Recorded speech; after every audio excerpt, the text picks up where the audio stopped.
Operation pruning tayo guys. Ito before. Lawak nito. 5 hektarya. So gamit natin na 7 height. Lagaraw. Pruning saw, pruning shear lahat. Gamitin natin. Grabe ka, overshaded na.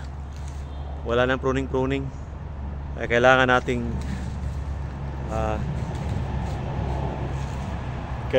i-pruning. Establish tayo ng mga sanga.